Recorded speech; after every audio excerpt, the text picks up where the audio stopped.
Je suis arrivé il y a à peine 7 mois et je dirais que la situation n'est pas si catastrophique qu'on peut le penser.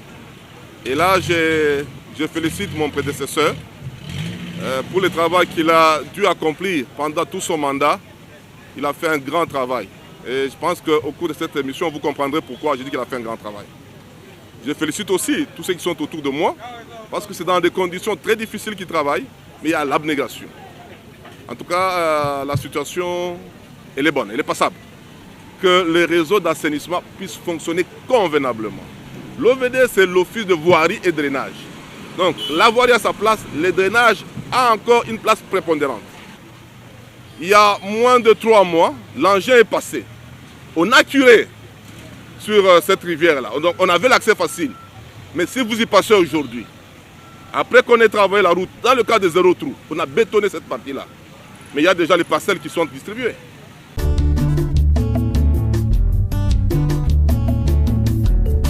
Bonsoir fidèles téléspectateurs de l'émission Dossier de la rédaction. Vous le constatez, nous ne sommes pas au studio, nous sommes en dehors de la RTNC, précisément sur l'avenue de l'université, dans son tronçon, compris entre l'avenue Capella et les ronds-points ESO. Eh bien, nous sommes ici, vous entendez les bruits des machines, nous sommes dans un chantier en exécution par l'OVD, Office de voirie et drainage. Et si nous sommes ici, c'est pour rencontrer le directeur provincial de l'OVD Kinshasa et chercher à savoir le genre de travaux qui se réalisent. D'abord ici sur l'avenue de l'université, dans les avenues de Kinshasa, un peu partout. Et qu'est-ce qui se fait réellement concernant l'assainissement et l'entretien routier. Je vais à la rencontre de mes autres collègues pour pouvoir continuer l'émission. Comme je l'ai dit, ça sera une émission question d'actualité co-animée et j'ai rejoint mes collègues qui sont sur ce plateau et pour poser quelques questions au directeur provincial de l'OVD Kinshasa concernant les réalisations faites ici à Kinshasa dans le domaine de l'assainissement et des travaux routiers. J'ai à mes côtés Lydie Loufuladio, journaliste à Canal Kin. J'ai aussi Blaise Bassomboli, il est de la presse internationale. Et à côté de Blaise, nous avons Guy Bochard Djofé. Guy Bochard Djofé est de Bossolo TV. Et voilà, nous allons procéder en sorte de série de questions. Et le premier à commencer, c'est Blaise Bassomboli qui va poser ces 3 premières questions. Blaise, à toi la parole. Merci pour la parole. Monsieur le DPK, vous êtes arrivé à la tête de la direction provinciale de l'OVD Kinshasa en juillet 2021 comme expert dans le domaine des infrastructures, aussi comme technicien. Quelle lecture faites-vous de l'état de nos routes, précisément dans la ville de Kinshasa? Et puis, avant votre arrivée, le président de la République avait lancé le projet Tchilégelou. Il y a de cela quelques mois déjà, depuis que ce projet a été lancé. Qu'est-ce que l'on peut dire aujourd'hui? Est-ce que c'est une réussite ou pas? Et puis la troisième question, c'est celle de savoir, une route bien construite, quelle est sa durée de vie? Merci beaucoup. Merci beaucoup, M. Blaise, pour les 3 questions. C'est vrai, il est certes que je suis arrivé il y a à peine 7 mois. Et je dirais que la situation n'est pas si catastrophique qu'on peut le penser. Et là, je félicite mon prédécesseur pour le travail qu'il a dû accomplir pendant tout son mandat. Il a fait un grand travail. Et je pense qu'au cours de cette émission, vous comprendrez pourquoi je dis qu'il a fait un grand travail. Je félicite aussi tous ceux qui sont autour de moi, parce que c'est dans des conditions très difficiles qu'ils travaillent, mais il y a l'abnégation. En tout cas, la situation, elle est bonne, elle est passable. L'état de la voirie, ce n'est pas tout simplement la ville de Kinshasa. J'ai parcouru pratiquement d'autres provinces avant d'être à Kinshasa. Il s'avère que 80% pratiquement de notre voirie se trouve dans un état d'impraticabilité. Et ce n'est pas pour autant que le gouvernement et les autorités de l'OVD peuvent baisser leurs bras. Ils font un effort pour qu'on récupère ce qu'on peut récupérer et qu'on fasse aussi des nouvelles routes afin d'assurer la fluidité du trafic. Voilà à peu près en gros ce que je peux dire de la voirie.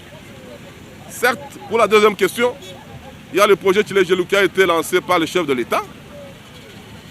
C'est un projet qui concerne Kinshasa et aussi le Grand Kasaï.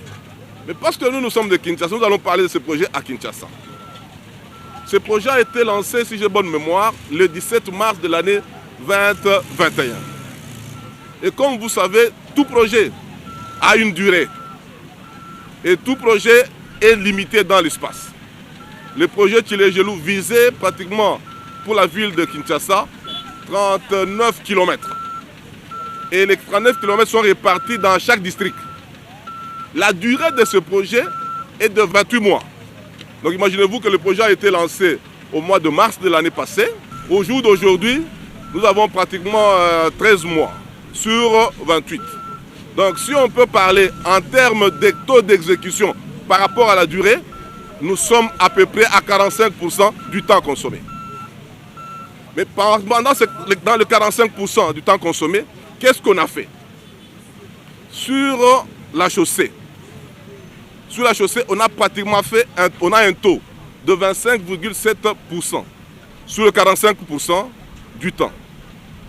Mais sur les ouvrages d'assainissement, nous sommes à 48%. Et là, l'OVD est fier, il s'est dit, nous avons tenu parole et nous sommes en train d'avancer. Nous sommes dans le bon.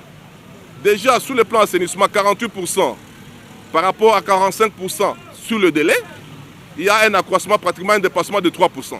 C'est beaucoup dans les travaux de génie civil. Vous me direz peut-être que le taux sur la chaussée est faible. Je dirais non. Le gros de travail, ce sont les travaux d'assainissement. Parce que ces travaux-là se font manuellement. Alors que sur la chaussée, ce sont les engins. Donc, les routes qui sont déjà terminées du côté assainissement, vous verrez d'ici là. Le directeur général de notre office, M. Victor Toumba, est en train de s'y atteler pour que vous puissiez sentir la différence d'ici 2-3 mois. Et vous sentirez cette différence parce qu'il y a des artères qui sont déjà suffisamment avancées, qui n'attendent que la chaussée. Voilà à peu près ce que je peux peut-être dire par rapport à Tshilé-Gelou, où j'ai même donné la durée, j'ai même donné le taux d'exécution. Quant au temps, le taux d'exécution, quant aux travaux réalisés pour la chaussée, les taux d'exécution aussi, quant aux travaux réalisés sur l'assainissement. Pour ce qui est des travaux déjà finis, chaussée compris, nous avons pratiquement 10 km terminés et même réceptionnés sur le 39. En tout cas, nous pouvons nous frotter la main pour dire que non, côté temps, on est dans le bon. Le projet Tshilé-Gelou est bel et bien effectif. Ah, la durée de vie. Attention, la durée de vie est tributaire d'un paramètre très essentiel, les réseaux d'assainissement. Donc, nul n'est censé ignorer que l'eau, c'est l'ennemi numéro 1. Donc, si on ne lui donne pas le chemin requis, en tout cas, il va faire des dégâts. Et une route bien faite, si elle est en rigide, il y a une moyenne de 50 ans. Quand je dis en rigide, c'est-à-dire la chaussée est bétonnée. Mais quand elle est en souple, c'est-à-dire qu'elle est asphaltée, et que les réseaux d'assainissement fonctionnent convenablement, et j'insiste, convenablement, c'est 15 ans maximum. Maintenant, c'est moi-même qui pose des questions. Je vais poser mes 3 questions et ensuite je donnerai la parole à Lydie Loufuladio de Canal Kin. J'ai écouté attentivement vos réponses par rapport au projet Tshilé-Gelou. Côté du projet du Tshilé-Gelou, il y a également un autre projet appelé Zéro Trou. Ce projet semble être réalisé en façade parce que les trous, jusqu'à présent, il y en a pas nombreux et on ne sait pas pourquoi ça ne répond pas jusqu'à présent aux attentes de la population. La population souffre, les trous sont par-ci par-là. Est-ce réellement une bonne politique de boucher les trous à Kinshasa? Merci beaucoup, madame. Le projet Zéro Trou, c'est un bon projet et c'est un objectif à atteindre. C'est vraiment un objectif à atteindre. Mais dans cet objectif, on s'est dit, selon les orientations données par son Excellence le ministre d'État, qui a probablement eu les injonctions du gouvernement central, et les orientations eues de notre DG, c'est pour dire que voilà, on doit s'attaquer d'abord à des trous béants qui causent des embouteillages. Parce qu'il a été constaté que les embouteillages sont dus à deux facteurs majeurs. Un, les trous gênants, les grands trous. De deux, notre propre comportement, notre propre incivisme routier. Comme ça, on s'est dit non, commençons d'abord à nous attaquer à ce qui nous concerne directement. C'est-à-dire éliminer au maximum les gros trous. Au maximum les gros trous. Madame, là où nous sommes ici, il y a quelques temps, on ne pouvait pas y passer. Hein. Donc c'est pratiquement toute une zone de 218 mètres qui était enfoncée. Et que pour y passer, un véhicule pouvait prendre pratiquement 10 minutes. Négocier comment passer. Or, les débits du trafic à Kinshasa est important. Quand déjà un véhicule passe 10 minutes en train de chercher comment passer, mais combien de véhicules seront derrière lui pour chercher à avancer? Et cette situation a fait à ce que nous avons connu beaucoup d'embouteillages. On dit voilà, c'est ces trous-là sur lesquels nous allons d'abord nous attaquer. Les grands trous, le point chaud, les points critiques. Et je crois que nous l'avons fait. Et nous sommes en train de le faire. Pour votre mémoire, nous sommes sur l'avenue Université. Et là où nous sommes, nous avons bétonné. Il reste un grand trou que vous-même, vous avez fait, nous-mêmes, la population, et vous et nous, et moi, nous avons surnommé Liboulou Mazengele. Pourquoi on appelle Liboulou? Donc quand on appelle Liboulou, c'est différent d'un petit trou.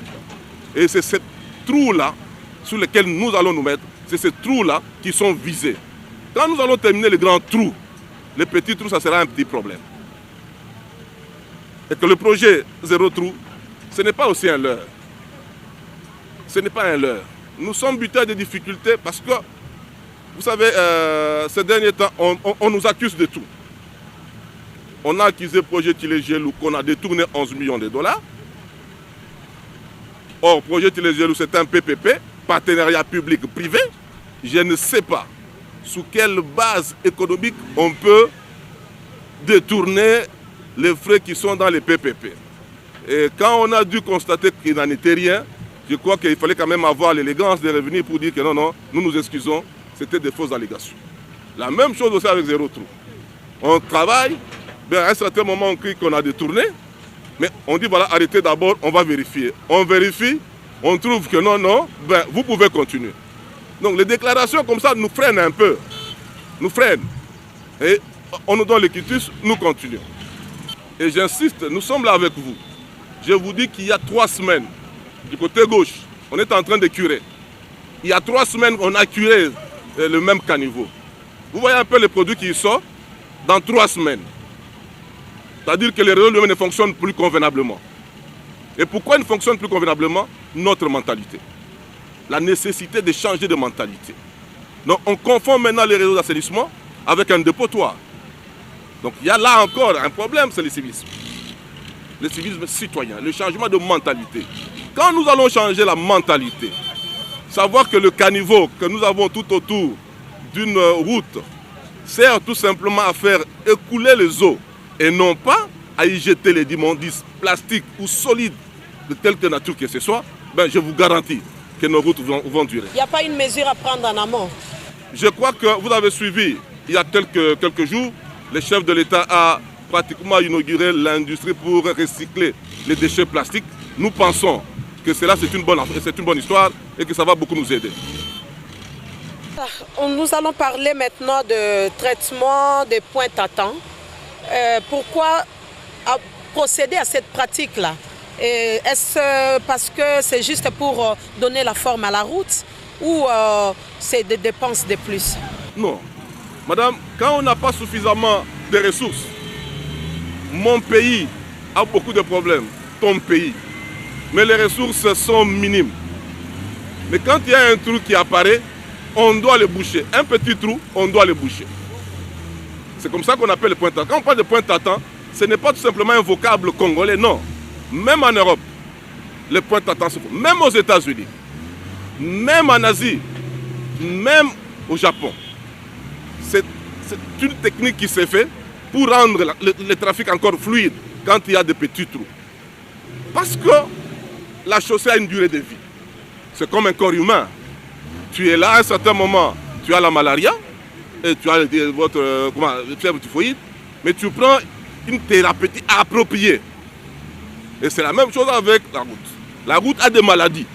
Et ces maladies-là, on voit que non, ici, ce sont des nids de poules, mais on va procéder par le point d'attente. C'est ce que nous faisons. Malheureusement, nos routes ont vieilli, comme un individu normal aussi peut vieillir. Et la plupart de nos routes ici, c'est pratiquement l'héritage de la colonisation. Donc, la durée de vie résiduelle est vraiment moindre. Mais nous sommes en train, au fait, de revaloriser ce qu'on nous a laissé. Merci DPK. Moi également, Lydie Loufouladio pour les comptes de Canal Kin Télévision. J'ai des petites questions à vous poser. Nous voulons quand même savoir comment se font les financements de nos routes. Est-ce le gouvernement central qui finance ou bien ce sont les bailleurs de fonds qui financent? Voilà. Bon, c'est toujours il y a un bailleur de fonds. Toujours il doit y avoir un bailleur de fonds.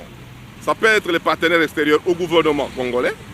Ça peut être aussi directement le gouvernement congolais qui les fait d'ailleurs bien, avec le peu de moyens qu'il a, au travers les trésors publics, et aussi le gouvernement congolais, au travers un mécanisme de fonds d'entretien routier pour la maintenance de nos routes. Voilà à peu près les grands ou les gros des bailleurs que nous avons, du côté financement. Il y a les bailleurs de fonds extérieurs, la Banque mondiale, BAD, la Banque arabe. Nous avons le gouvernement lui-même qui finance et au travers les trésors publics. C'est le cas des Zéro-Trou, c'est le cas des travaux que nous sommes en train de finaliser sur la route Don Bosco. Ben, il y a toute une panoplie de cas comme ça. Donc le financement, il est multidisciplinaire. À part ce que vous faites comme exécution de travaux sur le terrain, est-ce que vous avez encore d'autres choses que vous faites à part l'exécution des travaux sur le terrain? Oui. En fait, il y a beaucoup de choses que nous faisons. Je crois que le chef de l'État, avec le gouvernement et mon DG, ont défini un cadre. Et ça, c'est dans les attentes du chef de l'État. Le DG, dans le cadre de Zéro-Trou, par exemple, nous a dit que nous ne sommes pas les seuls à faire ce travail. Il nous a même dit qu'il y a des entreprises congolaises qu'il faudra privilégier. Parce qu'ils ont l'agrément, les agréments donnés par le ministère des ITPR. Ils sont reconnus, ils paient le fisc. Alors pourquoi ils ont tous ces documents-là? Pour les garder à la maison, ne pas leur donner du travail? Il faut leur donner du travail. Ce qui fait que l'OVD, en tant que maître d'œuvre, a fait les études. Et que la procédure a été acceptée pour qu'un certain nombre de nos travaux soient attribués à d'autres entreprises, mais sous notre supervision. Donc vous faites la sous-traitance avec d'autres entreprises? Je n'aimerais pas parler de la sous-traitance, parce qu'il y a la loi sur la sous-traitance, mais j'aimerais plutôt parler des objectifs même de l'OVD. L'OVD a comme objectif, entre autres, faire les travaux ou faire les travaux. Il a fait faire les travaux selon les principes du pays. On est passé par la passation de marché et tout a été bien respecté. Et à mes côtés, je me suis fait même accompagner de celui qui gère les voiries et les érosions de la République démocratique du Congo. C'est le directeur central qui est à mes côtés. À moins qu'ils me disent qu'on n'a pas respecté, mais moi, comme directeur provincial de Kinshasa, en tout cas la direction générale a enclenché les mécanismes et les entreprises ont été sélectionnées conformément aux normes et approuvées par les bureaux de passation de marché. Lydie a fini, maintenant place à Guy Bochard de Bossolo TV. Guy Bochard, posez vos 3 séries de questions pour que nous puissions conclure cette émission. Monsieur Alain Chimbalanga, vous êtes le directeur provincial de l'OVD ville de Kinshasa. Vous avez pris le taureau par le corne parce que le chantier Kinshasa, ce n'est pas un chantier facile, comme d'aucuns le pensent. Mais ma plus grande préoccupation, qui sont à 3, j'aimerais vous la poser pour que vous puissiez éclairer la lanterne de l'opinion qui vous regarde en ce moment. Est-ce qu'aujourd'hui, on peut se dire le développement, comme le développement des pays est tributaire de son état de route, qu'aujourd'hui la ville de Kinshasa dispose des routes réhabilitées qui peuvent booster son développement? Ça, c'est ma première préoccupation. La deuxième est de savoir quelle est la durée de vie d'une route bien faite. La durée de vie peut être quoi? Parce qu'aujourd'hui, vous vous êtes lancé dans plusieurs projets, dans plusieurs chantiers. Est-ce que vous les faites pour satisfaire à un temps record la population et puis vous allez revenir sur le même chantier? Ou soit vous avez l'ambition de faire des routes qui auront une durée conséquente? Et puis la troisième question, s'il faut que je me résume, vous êtes lancé sur terrain, vous êtes en cours d'exécution des travaux. Qu'est-ce que la direction provinciale de la ville-province de Kinshasa prévoit en court terme, moyen et long terme pour qu'aujourd'hui la population kindoise se sente à l'aise de circuler aisément sur la voirie de la ville-province de Kinshasa? Voilà. Merci beaucoup pour vos 3 questions. Je vais commencer par la deuxième sur la durée de vie. Je crois avoir répondu à cette question-là en disant que la durée de vie pour une chaussée rigide qui répond aux normes, comme nous en avons ici, c'est pratiquement 50 ans. Durée de vie. Et pour une chaussée souple, c'est 15 ans. Et j'ai donné des conditions, à condition que le réseau d'assainissement puisse fonctionner convenablement. L'OVD, c'est l'office de voirie et drainage. Donc, la voirie a sa place, le drainage a encore une place prépondérante.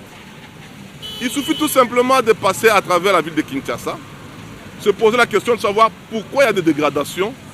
Et en tout cas, dans la plupart des cas, c'est le réseau d'assainissement qui est obsolète. On a réhabilité il n'y a pas longtemps l'avenue OUA. Mais avant d'atteindre l'avenue OUA, il y a le tronçon entre le rond-point et le bâtiment Mango. Vous voyez qu'il y a déjà apparition de petits trous. Mais quand vous y passez, on se dit, mais pourquoi il y a ça? On n'avait pas touché cette partie-là. Mais juste à côté, il y a nous-mêmes, population, qui à un certain moment, nous qui avons des piscines, nous ouvrons les piscines, au lieu de canaliser, de gérer convenablement nos eaux, ben nous nous disons, la route va s'en occuper. À Limete, c'est encore un cas désespéré. Un quartier résidentiel. Mais au lieu de gérer les eaux dans sa propre parcelle, ben on met les eaux sur la chaussée. Or, l'eau, c'est l'ennemi numéro 1. Voilà le code de dégradation. Pour y remédier, je pense qu'il faut passer, et je dis et je le répète, c'est ça l'importance même de changer la mentalité. C'est ça l'importance même de voir comment instaurer le civisme. Et surtout, je crois qu'il faut passer maintenant à des sanctions. Nous allons soumettre ce problème-là à notre hiérarchie, à notre DG. Par exemple. Pardon? Sanctionner qui, par exemple? Mais quand on passe, par exemple, on a remarqué que non, vos eaux ne sont pas gérées dans votre parcelle et que vous les laissez comme ça, que la chaussée puisse gérer ces eaux-là. Et quand on a constaté, je pense qu'on peut demander à la justice de faire aussi son travail. C'est ce qui détruit. C'est ce qui détruit. Passez, même en ville, surtout en ville, quelqu'un qui a construit sa belle maison, un beau bâtiment, mais il a mis une gouttière qui déverse directement les eaux sur la chaussée. Et quand on demande, on dit, monsieur, vous avez quand même fait votre travail, c'est bien construit, mais voilà ce que ça pose comme problème. La réponse qu'on donne facilement, j'ai l'autorisation de bâtir. Ça, ce n'est pas du domaine de l'OVD. Donc chacun devra faire son travail. Ça, c'est d'un côté. De deux, nous parlons toujours d'assainissement. Les différents collecteurs, les différents caniveaux, les différents émissaires se jettent dans le fleuve Congo. Mais le fleuve a été curé ou dragué il y a combien de temps? C'est un problème. Il y a un effet de refoulement. 2, 3, nos rivières qui servent au fait des canaux pour évacuer les eaux vers le fleuve. Mais ces rivières-là sont en train d'être occupées dans leur lit mineur comme dans leur lit majeur. Donc incapables maintenant d'y travailler. Donc les choses sont exogènes en fait à nos déshydratants. Bon, il faut qu'il y ait une appropriation. L'OVD c'est dans des villes. C'est la voirie, c'est dans des villes. Et nous travaillons dans des villes. Et nous ne sommes pas isolés, l'OVD n'est pas isolé. Je donne un cas plus patent et je vous demanderai d'aller un peu voir ce qui se passe. Je prends l'avenue OUA. Vous quittez GB, vous allez à l'hôpital Kitambo. Il y a le pont Kisangani, c'est ça je pense. Il y a le pont Kisangani. Il y a moins de 3 mois, l'engin est passé. On a curé sur cette rivière-là. Donc on avait l'accès facile. Mais si vous y passez aujourd'hui, après qu'on ait travaillé la route, dans le cas de zéro trou, on a bétonné cette partie-là. Mais il y a déjà les parcelles qui sont distribuées. Ça, ce n'est pas du domaine ou de la compétence de l'OVD. Non. Là où les machines peuvent entrer, ben, les zones déclarées non aedificantes sont occupées. Ce n'est pas de la compétence de l'OVD. L'OVD fait son travail. Il fait son travail. Mais bon, dans ce travail-là, les espaces sont occupés d'une façon anarchique et ça compromet le beau et grand travail que l'OVD est en train de faire. D'ailleurs, l'autorité urbaine nous accompagne. Le gouverneur nous accompagne. Et il y a une commission qui est en train de travailler. Je crois que la première sera réservée au gouverneur lui-même, qui est en train de travailler pour voir quels sont les endroits qu'on doit dégager. Eh bien, fidèles téléspectateurs, vous avez suivi les réponses concernant le projet Chile Jolou. Ce n'est pas une illusion. Le projet Zorotrou aussi est bien en exécution. Le directeur provincial de l'OVD Kinshasa, qui était entouré de son bureau, tous les membres de son bureau. J'ai vu le directeur technique qui était aussi à ses côtés. S'il y avait à contredire, les réponses seront quand même données par le directeur technique. Il nous a laissé écouter le directeur provincial qui avait toute la matière et toutes les réalisations faites par l'OVD à Kinshasa concernant le projet Je Retrouve, concernant Chile Jolou, concernant les travaux de Pointe-en-Temps et d'autres travaux exécutés ça et là, et même l'assainissement. Merci de votre attention, fidèles téléspectateurs.